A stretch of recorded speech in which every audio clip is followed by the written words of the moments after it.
Where is everybody? So good morning, welcome back. Today we're going to talk about Lag BaOmer. Lag BaOmer is the 33rd day in the counting of the Omer, which I'll explain in a moment. And it comes this year, it's this coming Monday night, Tuesday. And what happened on Lag BaOmer? And why it's called the 33rd? Lamed is 30, Gimel is 3. And you know that from the second day of Passover till the holiday of Shavuos, which is the holiday when we receive the Torah at Sinai, and we will receive once again this year, is 49 days. So when the Jews left Egypt, they began the count up. Notice not the countdown, the count up. 1 day in the Omer, 2 days in the Omer, 3 days in the Omer, and on the 49th day, the 50th day, they received the Torah at Sinai. In anticipation, they counted. So the second day of Passover, in the time of the Holy Temple, they brought something called the barley, Omer, a measurement of barley. Offering to the Beis HaMikdash, to the temple. Now, you know, it wasn't only they brought offerings of animals, they brought barley, they brought the first fruit, and barley means, Omer means measurement. So it was nicknamed the counting of the Omer, because you start when we give the Omer the measurement of barley. That's the nickname. The 33rd day of the Omer is the day we call Lag BaOmer, Lamed Gimel of Omer. And it is the day that we students go out into the field and shoot fake bows and arrows, have sports day. So if you go into the yeshiva world, where all the schools take the kids on outings, they have parades, they have outdoor fairs in honor of this special day. So what is it that's special about Lag BaOmer? So two very, very historical, interesting, beautiful historical things happen. One, Rabbi Akiva, the famous Rabbi Akiva, who we're going to talk about in a minute, had a terrible situation going on. He had 24,000 students, adult students. Remember, if you remember the story of Rabbi Akiva, which again, we'll do in a minute, there was a terrible plague during these days. And on Lag BaOmer, the plague ceased. 24,000 students died from this plague. Lag BaOmer, the plague ceased, stopped. So you're going to say, so what's the celebration? Yeah, the plague stopped, but 24,000 students died, and it stopped because there was no one else to die. Everyone died. So what is the celebration? The second thing that happened on Lag BaOmer, it is the yahrzeit, the day of passing of the author of Kabbalah, Rabbi Shimon Bar Yochai. Rabbi Shimon Bar Yochai was the author of the Kabbalah, the first book of Kabbalah called the Zohar, the Book of Splendor. And from that Book of Splendor, the Zohar, all the Kabbalistic teachings came out. Hasidus, Jewish mysticism, which I share with you, and all the other Kabbalistic studies come from the source, Rabbi Shimon Bar Yochai.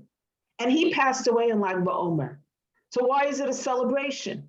It's a yahrzeit, it's a day of passing. It's more of an introspective day, right? But Rabbi Shimon Bar Yochai told his family and students, when I pass away, I do not want my day to be a day of mourning.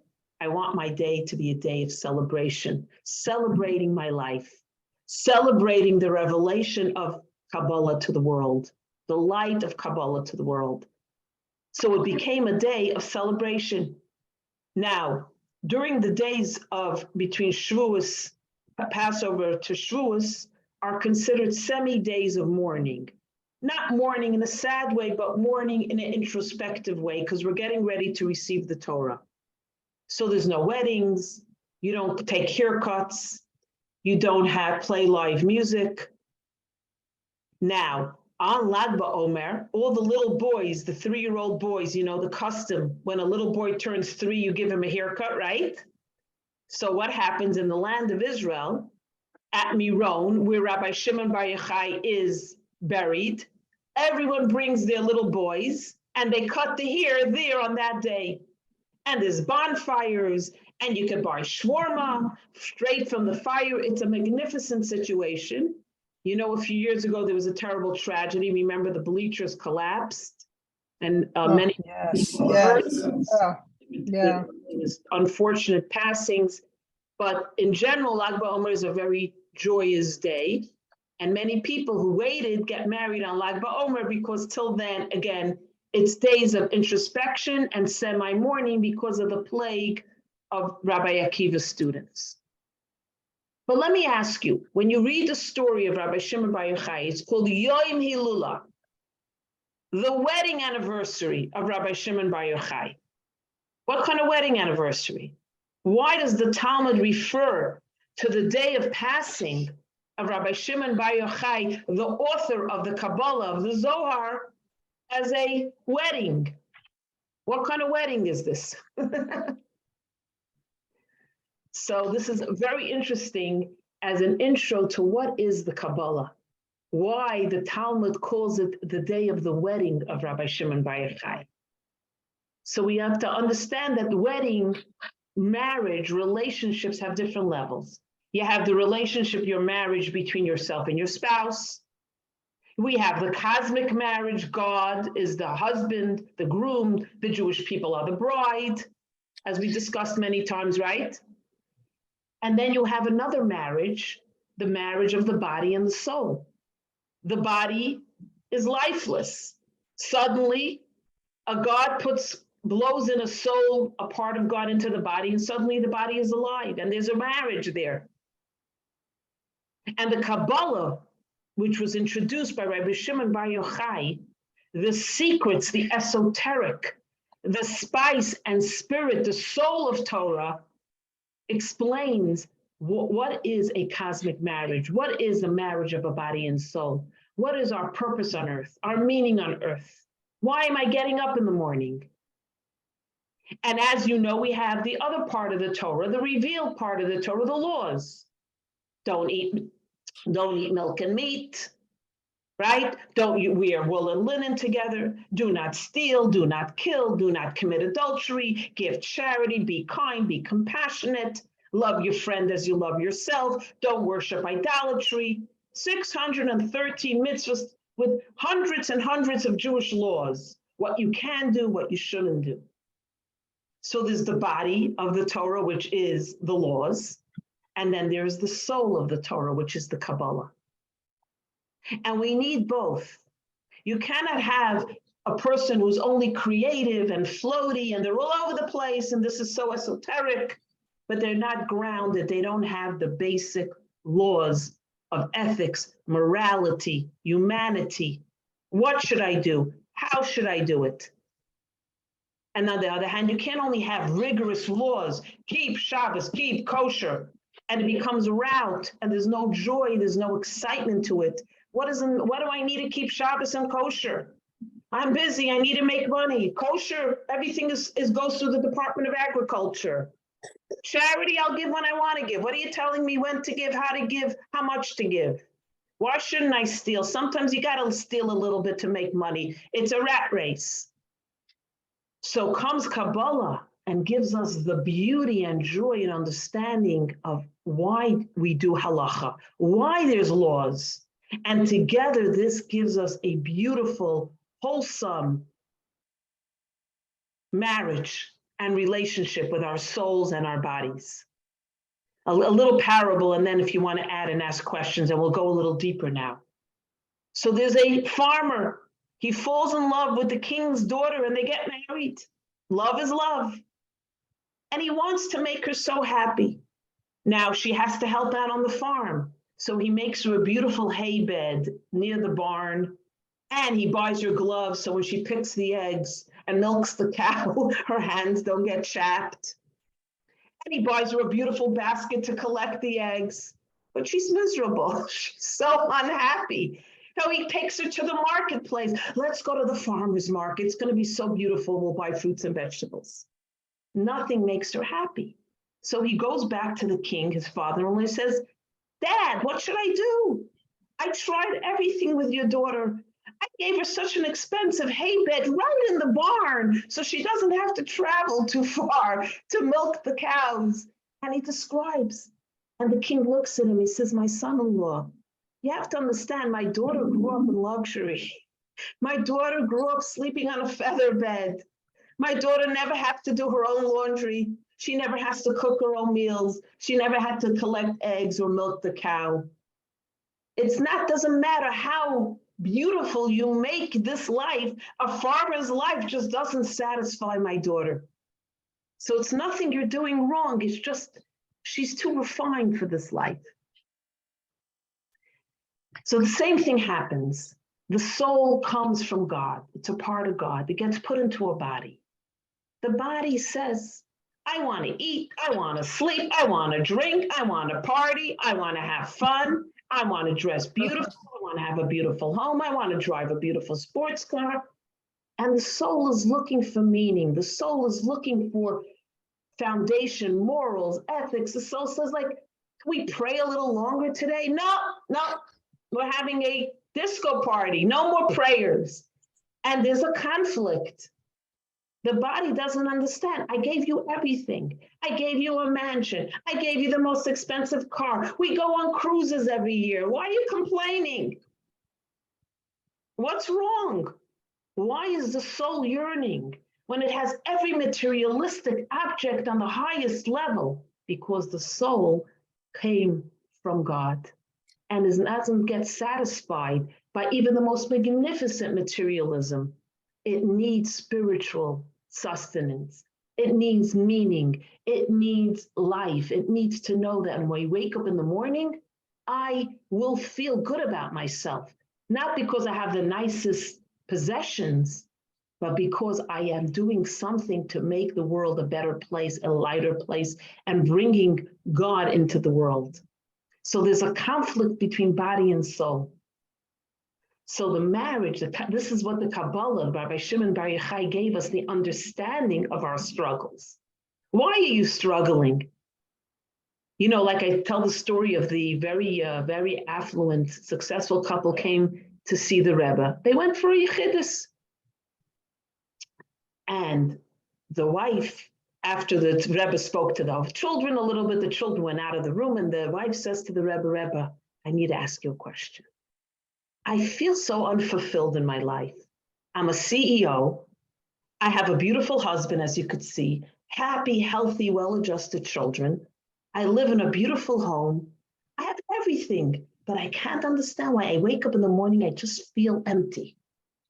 So the Rebbe says to her, do you do any mitzvahs during the day? Do you say a prayer when you wake up?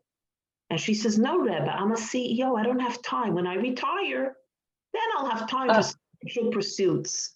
I just don't have time. And the Rebbe said, if you do a mitzvah a day and you say one prayer a day to God, instead of life controlling you, you will control your life.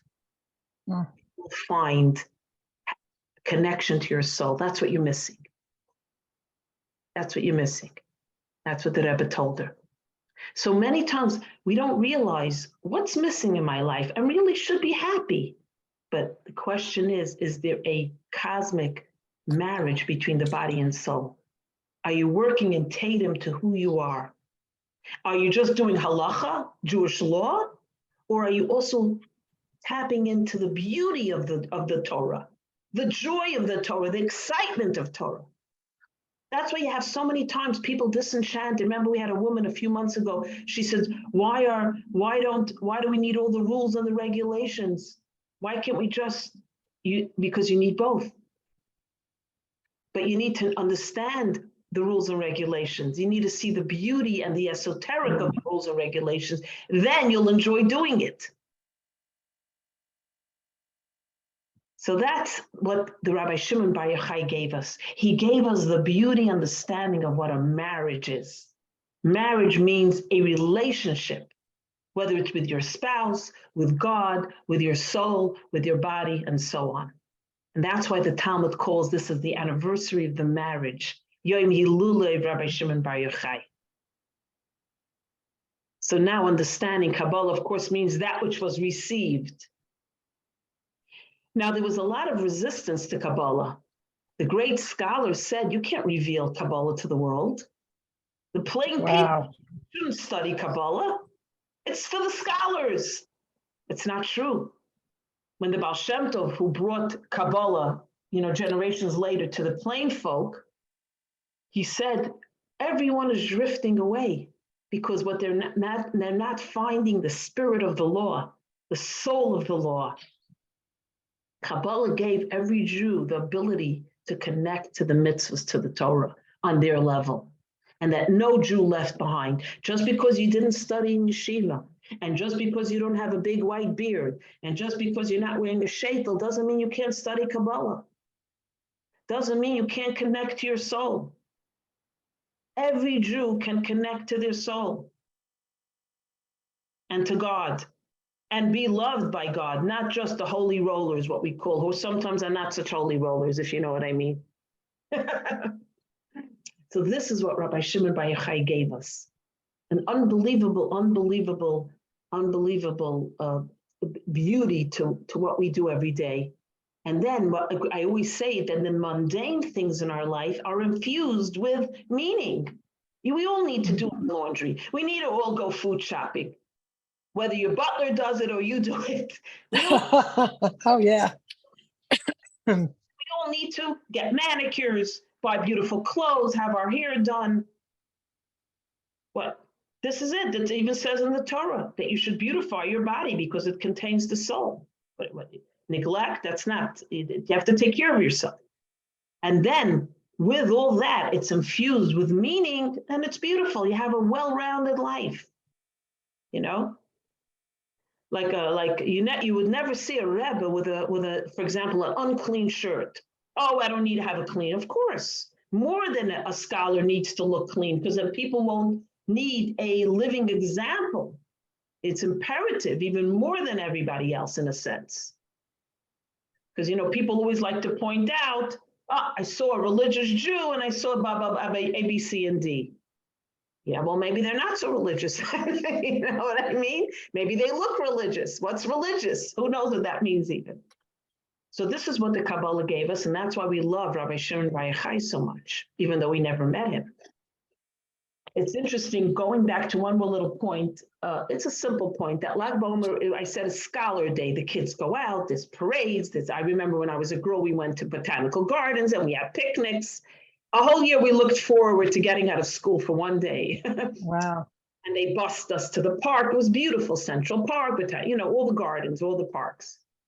And Rabbi Shimon Bar Yochai was being hounded and pursued by the Romans. They wanted to kill him because he was teaching Torah and it was outlawed. If you remember, Rabbi Akiva was the Sarei Harugei Malchus, the 10 scholars slaughtered at different years by the Romans. So Rabbi Shimon Bar Yochai and his son Elazar had a price on their head, so they hid in a cave for 12 years. That's when they wrote the Zohar, in that cave.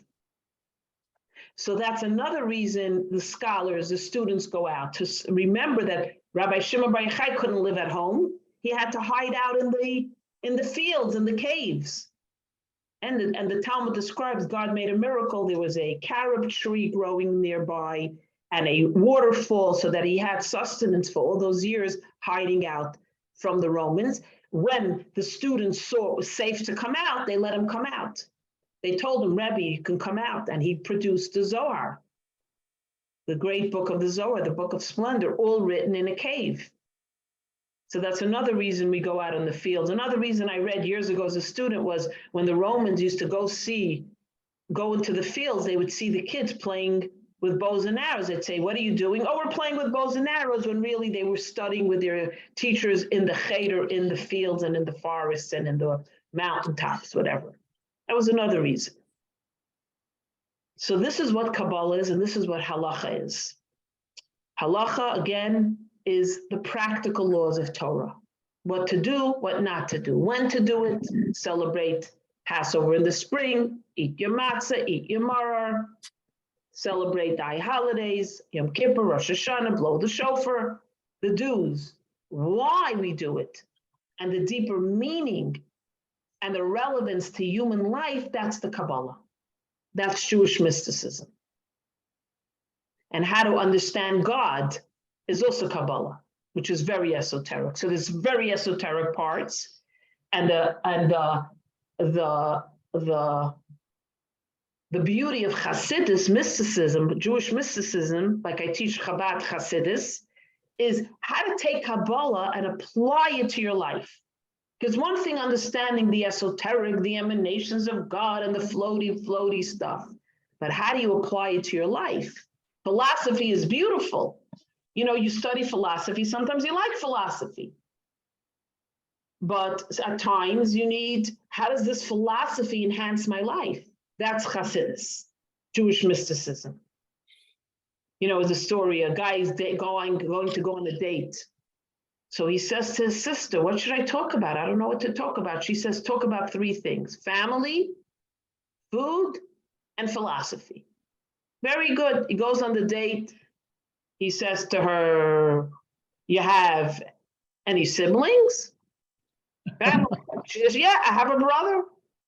Now food, he's thinking, oh, does your brother like Italian food? She says, yeah. Good. Then he says, family. You have a sister? She says, no. If you had a sister, would she like Italian food? Philosophy. He spoke about family, food, and philosophy. That's very funny. So, so does anybody want to add anything or say anything, have any questions? Because it's a little bit heavy to talk about the origin of Kabbalah. Oh, is there a location where Rabbi Shimon Bechaya wrote the Zohar? Yeah, so, yeah, oh, Miron, that's where he's buried. Oh, I don't know, you're right, that's a good question. I could look it up. The cave where he was, right? It was in Israel somewhere, but where I don't know. But Miron is where he's buried. You know, Miron? Miron, M-E-R-O-N. I'm sure when you travel Israel, you've gone there, or you should go there next time. Yeah. It's an unbelievable place to go. It's a very, people go there to pray for children and pray for illness and pray for anything. It's a very special place. You know, a couple came to Rabbi Shimon Bar Yochai. They were married for 10 years. They were a lovely couple, but 10 years, they're not having children. They both want to have children. In those days, they didn't have the technology now to see who's at fault, you know, and what can we do? Is it the male? Is it the female? They decided they're going to get a divorce. What can we want? We want children. So come to Rabbi Shimon Bar Yochai, Rebbe, we want a divorce. We want to get. He said to them, why? And they said, because we can't have children. We both want to have children.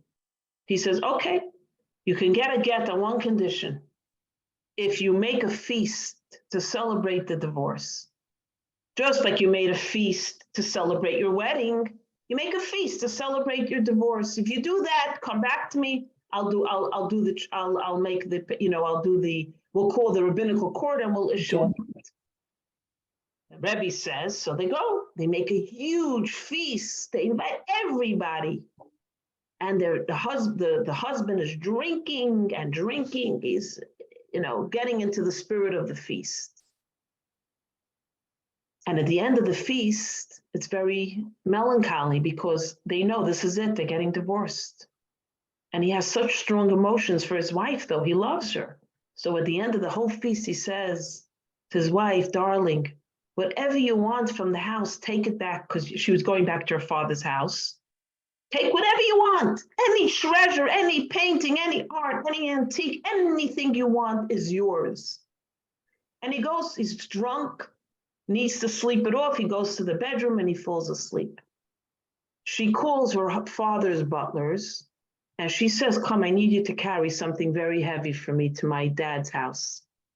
She goes into the husband's bedroom and she has her father's servants carry him back to her father's mansion.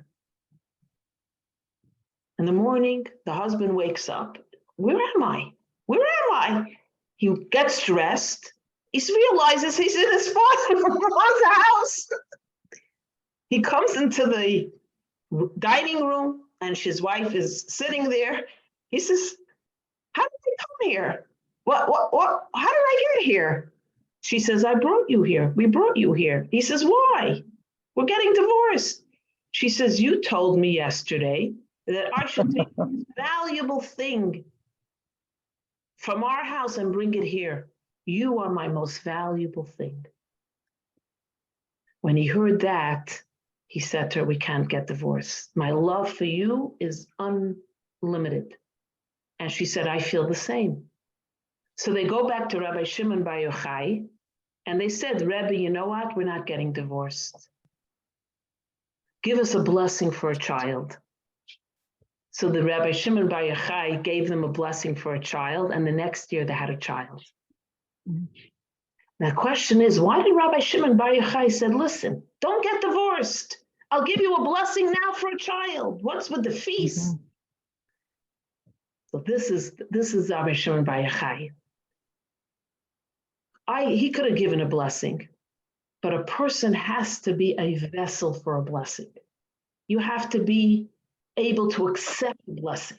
Many times people said, the blessing didn't work. I went to the rabbi, I went to my parents, I went to the grandparents, they gave me a blessing, it didn't work. Enough with the blessings. You have to be a vehicle for a blessing. You have to be receptive, spiritually, emotionally, psychologically receptive for a blessing. Now that he knew they wanted to stay married and they rediscovered their true love for each other, now they're a vehicle for a blessing and have a child. They need to rediscover themselves and rediscover their relationship. This is the Kabbalah. Times you could get a blessing. You think a Rebbe can't give you a blessing? Rabbi Shimon Bar Yochai, the Kabbalist of one of the greatest scholars and Rebbes to ever live in our time, in our lifetime, not our lifetime, in the history of the Jewish people. Of course, you have to be a vessel for a blessing. Yeah. He made them understand what a marriage is. A marriage is very, very deep. This is Rabbi Shimon Bar Yochai. Which brings me to one more story. I just remembered an unbelievable story. I actually told I gave a talk for a women's group a few months ago. I told the story, just remembered, it's very beautiful. So there was another couple very much in love, from Hasidic couple, not Chabad. And they couldn't have children. Already again, 10, 12 years. And they loved each other, but they both sat down, they said, listen, we want children trump the fact that we're so great, that we have such a good marriage. So they decided they're going to get a get. Maybe he'll have a new wife, have a baby. Maybe she'll have a new husband and have a baby. Maybe with different partners, they'll fulfill their life's dream of having children. So they get divorced. And a month later, after the divorce, the wife realizes she's pregnant. So she doesn't know what to do. She can't remarry her ex-husband. You know why? Because he's a Kohen. And in Jewish law, a Kohen cannot marry a divorcee, even his own wife. So they go to every rabbi in Israel, every Kabbalist, every sage, every saint. Give us a heter, a leniency. Find us a leniency. I love my wife, she loves me. We didn't know she was pregnant when we got divorced. Please. No one is able to find a leniency based on Torah. There's no leniency, they say. So his personal rabbi says to him, knew what's going on. He says, no one can give me a leniency. So he says, I'll tell you what to do. Get on a plane and go visit the Lubavitcher Rebbe in Brooklyn, New York. Now, he wasn't a Hasidic guy. Not only he wasn't a Hasidic, he was anti-Hasidic. Rebbe, Lubavitch, I don't believe in that hogwash, he says. I don't believe in the Rebbes. They're extremists, those Lubavitchers. But his rabbi tells him, what have you got to lose?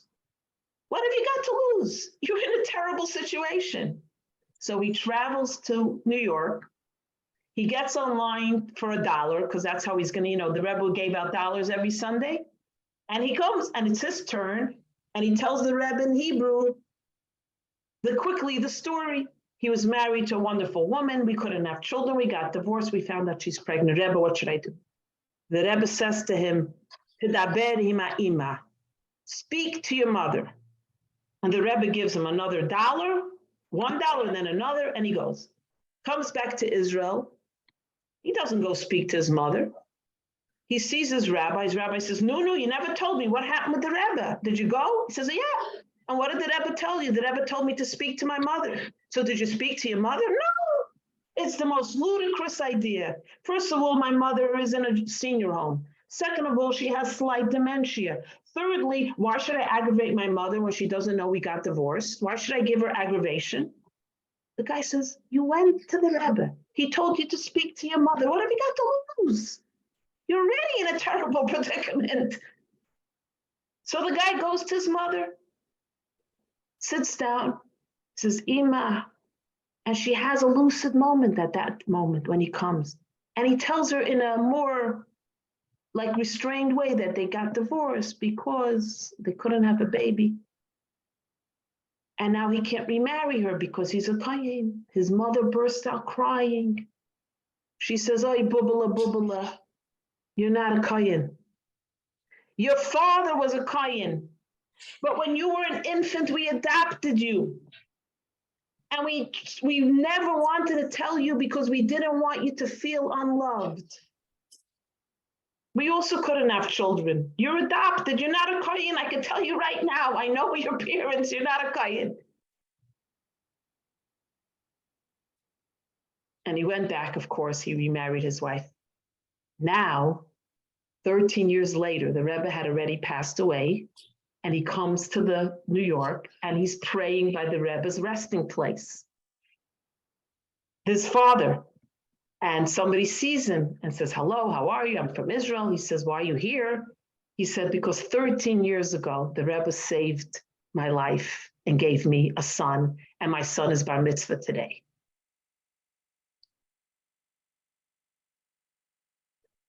So this is a Rebbe. This is Rabbi Shimon Bar Yochai, and this is the Lubavitcher Rebbe. This was the Rebbe's koyach, to be able to see a person and say, let me the mama. You know, speak to mama, speak to mama. How would he know that? You know, the mother has the Rebbe knew. I don't know how the Rebbe knew. I don't know. We don't know how the Rebbe knew. You know, you don't know. But he came to thank the Rebbe that he was able to bring his son to bar mitzvah. He realized, you know.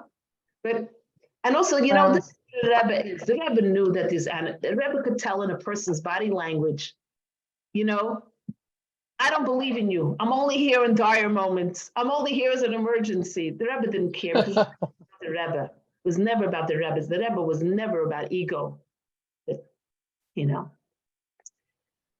So this is what a Rebbe is, but also this explains a little bit about the understanding of the esoteric and the life that we lead and the things sometimes that happen beyond the scenes. This is the secrets of the world, the hidden of the world. This is the hidden parts of the world. I want to share, we have another few minutes, I want to share a little bit more about another fascinating insight. So remember I said that on Scholar Day, we go out into the fields and it's a custom to shoot a bow and arrow, not a real one. We used to get clay ones, rubber tips. Why a bow? What's the significance of a bow, the shape of the bow? You share with me, think, what else is the shape of a bow? Lips. Half circle. What else? Half of a hole, like a half of a circle, maybe? I don't know. Excellent, half of a circle. What else is a half a circle? It's colorful, it's beautiful. It's in the sky. Rainbow. A rainbow. Rainbow. A rainbow in Hebrew is keshet. A bow and arrow is keshet, because a bow is a half a circle. Gal. Gal is a circle. Gal is a half a circle. That's in Hebrew. So keshet is a bow in the shape of a rainbow. Now, what's a rainbow? That Margaret, you told us last time. Why is there a rainbow in the sky scientifically? Oh, light refraction. Right, droplets of water in the atmosphere rise up. They refract the light of the sun. And this is from a science book. I'm no genius. And they bring forth a prism of colors. That's a rainbow. I just discovered a new thing based on Kabbalah, that a rainbow is not only on a sunny day, a rainbow can also appear on a cloudy day. Behind the clouds, those droplets of water can also refract the light of the sun behind the cloud and bring forth a prism of colors, which means not only on a sunny day, also on a cloudy day. You'll see why I'm mentioning cloudy day. Cloudy symbolic of dark day, of an uninspiring day. Not only on a sunny day when everything is great. Now, No, it's right after the rain. Yeah. right. Margaret and Diane, in our Jewish history in the book of Genesis, when did the first rainbow ever appear in life? The seventh day? No, the sixth day? Okay, maybe. I don't know. No, it's fine. God created everything during the 7 days of creation. And by the way, everything that's coming in the world in the future was created during the 7 days of creation. So you're right, the rainbow was created during the time of creation, but when was it first revealed? When was the big reveal? We didn't see a rainbow till when? Till Noah comes out of the ark. Remember? God shows him a rainbow and says to him what? Anybody remember? I will never ever bring a destruction of the world again through a flood. I will never destroy the entire world through a flood. The rainbow is a symbol of that. Now, based on normal, when I was growing up, we were told that what does it mean if you see a rainbow? It means, I was told as a kid, when you see a rainbow, it's not a good sign because it means God wants to destroy the world, but won't, because he told Noah, I'll never do it again. I'll show you a rainbow instead. But when I started studying Kabbalah, that's not what it really meant. That's what the teachers told us because we were little kids. God was telling Noah, before the flood, there was no rainbow. Why? Because a rainbow is symbolic that you can actually transform the world. Light droplets of water rise up, refract the light of the sun, and bring forth color, symbolic of change. That if you want, you can change the world. Before the flood, if God wanted something, God had to do it. If man wanted something, man could do it, but it didn't translate into the spiritual hemisphere. It didn't change the spiritual DNA of the world. Once God put the rainbow in, it was a new reality in the world that now mankind can rise above their imperfections and change the world. I'm simplifying it. That's Kabbalah telling us this.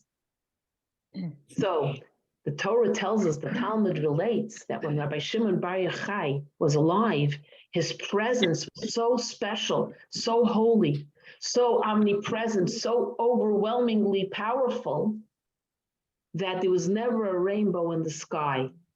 Why? Because he brought perfection to the world. So there was never a necessity for God to show us a sign of imperfection, so to speak. So that's why we go out and play with bows and arrows, remembering, Rabbi Shimon Bar Yochai was alive. The world didn't need, in a sense, did not have imperfection because he carried the weight of the world. It says, Tzaddik Yesod Olam. A tzaddik is the foundation of the universe.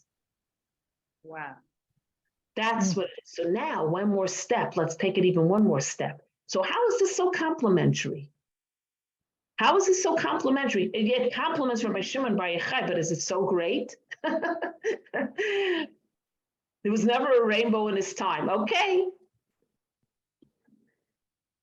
But even more than that, it's what it's telling us that he carried the weight of the world. He carried the weight of the world. But I want to just share with you something very pretty. Let me just get my thought quickly.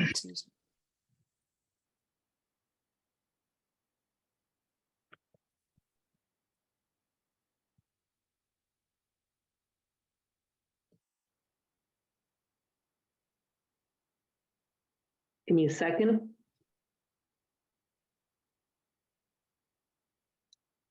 Let me develop my other point and then it'll come back to me.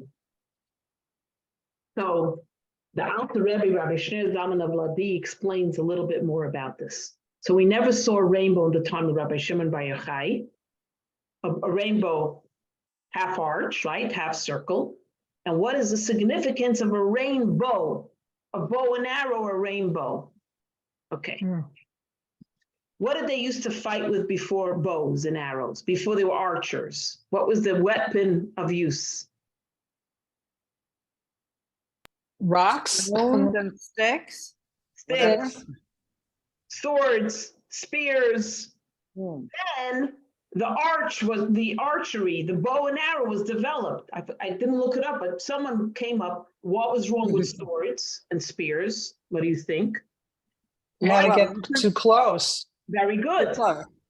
So if you're doing hand-to-hand combat, use a sword. But let's say you're fighting enemies over the ridge. The archers, remember if you watched Vikings and all those movies, Yeah. right? Mhm. Gladiator with Russell Crowe. Yeah. The archers can go very far. How does a bow and arrow work? Can anybody describe the method? It's the tension on the gut or whatever. What does it that is. mean, the tension? You're pulling something Pulling the and then foot letting go. back, the Mhm. farther it goes, right? You ever saw bow and arrow? So if you want Right. to shoot further, you pull back further. It's an art, it's a talent, it's a Mhm. training. You want to shoot up again, you have to go down. Did you ever see the archers? They crouch very low on the Yeah. ground. And then the arch will go, the bow will go even higher up into the sky, right? Because Right. the lower they crouch, the further back they pull. If they want to shoot that way, they want to shoot up. So the Alter Rebbe builds on the Rabbi Shimon Bar Yochai's Kabbalah and Chassidus says something beautiful. You have two types of enemies in your life. There's an enemy you need to fight a sword. That's hand-to-hand combat. Mm. But then there's an enemy that's far away. An enemy that's not close, or an enemy that's not revealed, it's concealed within you. So if you have an enemy right before you, someone says to you, Freida, help me do this scam deal. Let's steal together. We'll make a load of money. That you fight off with a sword. You say, no way, do not steal. I'm not going to scam other people out of their money just because I'm going to make a lot of money. That's an enemy before you that you could see. You understand that's not the right thing to do. Or 100 other things. Person has another person in front of them that they want to have a relationship and you're married or whatever. You say, no, it's a revealed enemy, revealed challenge, revealed sin that you could commit right before you. Everybody understand? So there's something comes before you, you take out your sword, symbolically, says the Alter Rebbe, and you say no. Hand-to-hand combat, no thank you. But then you have an enemy either within, or within meaning far away. It's not so clear-cut, black and white. It's something no one will know. It's your conscience. Only you'll know you did it. Or only you know you're feeling something inside that's wrong or challenging. And no one will know whether you do it or not. Or no one will know your struggle because it's an internal struggle in your life. There you need a bow and arrow. There you need to go deep, deep, deep. Pull back. Thrust down deep inside yourself to shoot the enemy, because the enemy is much more challenging, far away, metaphorically far away, psychologically far away, emotionally far away. And that's what Rabbi Shimon Bar Yochai taught us with Kabbalah. Not always is the enemy sights and seen. Not always do you confront a challenge and it's yes or no. Should I lie? Should I not lie? Duh. Should I kill? Should I not kill? Sometimes you don't know what the right thing is. Sometimes it's not clear what the right thing is. Or sometimes you say, well, maybe now's not the time to go by the book. Maybe it's now time to step out of the book. And the decision making is very challenging for you. Mm. And that's when you need a bow. That's when you need a bow, because there you got to deep dig and you got to go down low. And sometimes you got to fall down hard for your arrow to eventually rise up to reconnect to who you are. So when it's hand-to-hand combat, it's almost easier. You see your enemy, you've been a sword trainer your whole life, you're fencing, you know how to fence, you're gonna try to get the enemy. Easy. I'm not gonna steal, I'm not gonna kill, I'm not gonna join the mean girls club, whatever the challenge is, it's clear cut. You're a person with a conscience, you see the good and the bad, you choose always the good. That's how you live your life. But then there's choices that are not so simple. Did I make the right decision? Did I make the right decision? Should I have told a white lie because look how I endangered the situation? Maybe I should have told a white lie. Maybe I shouldn't have been so truthful. Maybe this was not the right thing for me to do. Maybe I'm trying to cover up the truth or cover up whatever. So there's so many things. I don't have every example now, but you need a bow. You need to dig deep, deep, deep, pull back, sometimes even get down into the dirt and fall before you can rise up and get your arrow to reconnect to the good, the spiritual, the godly, the correct thing to do. And that's the challenge in life. That's the challenge in life. So we play with bows and arrows to remind us that in life there's two things. You have the sword, the halacha, the laws, yes and no, do this, don't do this, very clear cut. You know, ham is ham, bacon is bacon, kosher is kosher. Shabbos is the seventh day of the week, it's not Wednesday. And then you have the other things, the esoteric parts of life, they're not so clear cut. And you need both. You need the sword fighting and the halacha, and you need the bow, the Kabbalah. The things that are not so revealed, not always so clear. Maybe like the rainbow, colorful, different shades. It's not black and white. You know, like some people can only see black and white. There's nothing in between. There's no compromise. I met a woman recently. She got divorced, unfortunately. I said, you never asked me, you never told me. She says, because you would have told me not to get divorced. I said, oh, you're a mind reader. But yes, I would have told you that. So what's the problem? He only sees black and white. There's nothing in between. She told me, I can't be with someone who never has a middle ground. So you need to have a little middle ground because it's not always black and white. It's not always clear. And you hope you deep and you pull your tension back, your arrow will fall where it's meant to fall. That you will conquer that enemy the correct way, that challenge, that question within yourself. And it's a lifelong battle. We're always fighting our internal wars, our external wars, our personal wars. Did I do the right thing? Should I have said that? Should I have not said that? My sister called me the other night. She had one of these quandaries and she didn't have to finish the sentence because I'm the same way. Should I have said that? Maybe I should have said it like this. I could have said that. I said to her, you don't even have to explain yourself because I also never sleep at night when I say the wrong thing. So don't worry about it. We overthink, you know, the overthinkers. So I like the analogy of the arrow because it'll aim you in the right direction. yes, I like that. It's a beautiful concept from the Alter Rebbe about the idea of the bow. So I just want to see if I could finish off the point. It's the Zohar, which is the Kabbalah, says something beautiful, that a rainbow is a sign of the imminent coming of Mashiach. As it's written in Hakhel, the glory of God as a beautiful rainbow, which is so beautiful, because really what it means, the rainbow, is that there's the ability to transform, to rise above the flood, the challenge, the darkness, reveal the sparks, and make the world and make yourself the way you're meant to be. That's basically what it is.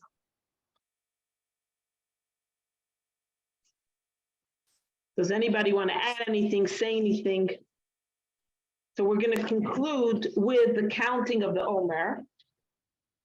Remember, every day we count, and every day we tap into another energy, Kabbalistic attribute of God. I just want to bring up the sheet for the counting. which is right here. I'll say it together.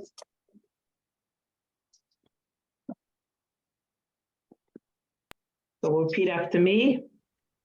Okay, let's go. Okay. So, okay, today Today. is 28 days. Today is 28 days, It's 4 weeks of the Omer. It's 4 4 weeks. weeks of the